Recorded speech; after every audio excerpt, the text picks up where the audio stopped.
Life skills అనే వాటి మీద చాలా తగ్గిపోయింది కాన్సన్ట్రేషన్. ఎంతసేపటి కెరియర్ ఫోకస్డ్‌గా చూసుకుంటున్నాం కానీ, లైఫ్ స్కిల్ అనేది బిల్డ్ చేసుకోకపోతే చిన్నప్పటి నుంచి వంట చేయని వాళ్ళు ఒక 25 ఇయర్స్ తర్వాత వంట చేయండి అనంటే వాళ్ళకి ఎంతో కష్టంగా ఉంటుంది. అదే కదా! నేను యాహ్! ఇంట్లో మా పిల్లలకి అదే చెప్తే, యాహ్! అప్పుడు చేసుకుంటాం ఇప్పుడు అవసరం లేదు కదా! ఎందుకు చెప్తూనే ఉంటారు. ఆ! అలవాటు అదే. సడెన్‌గా ఒకటి మనం అలవాటు యాహ్! చేసుకోవాలంటే మన బాడీ అండ్ మైండ్ యాక్సెప్ట్ చెయ్యదమ్మా. యాహ్! ఇప్పటి నుంచి అలవాటయితేనే అని అంటే, అబ్బా! నువ్వు ఆ థాట్ ప్రాసెస్ నుంచి బయటికి రావా? ఓకే. ఒక చిన్న ఎగ్జాంపుల్ చెప్తాను. ఒక మ్యారథాన్ రన్ చేయాలి. అంటే ఒక 42 కిలోమీటర్స్ రన్ చేయాలి అన్నప్పుడు నాకు పరిగెత్తడం వచ్చు. ఆ రోజు వచ్చిన రోజు నేను రన్ చేయగలుగుతాను అని అనుకోవచ్చు. సో, ఒక్కసారి మీరు ప్రాక్టికల్‌గా సరే నీకు రన్నింగ్ అయితే వచ్చు కదా! నువ్వైతే పరిగెత్తగలుగుతున్నావు కదా!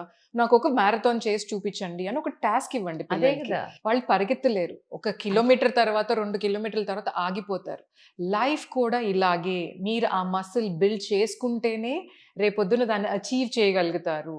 లేకపోతే అది వచ్చు కదా అని ఊహలో ఉంటారు అని చెప్పి మీరు ఒక కరెక్ట్. Example correct. ఇచ్చినప్పుడు కరెక్ట్. ఇట్స్ వెరీ ఎందుకు గుడ్ ఎగ్జాంపుల్ యాక్చువల్లీ. యాహ్! ఆ! True. So true. That way it will help అన్నమాట పిల్లలకి.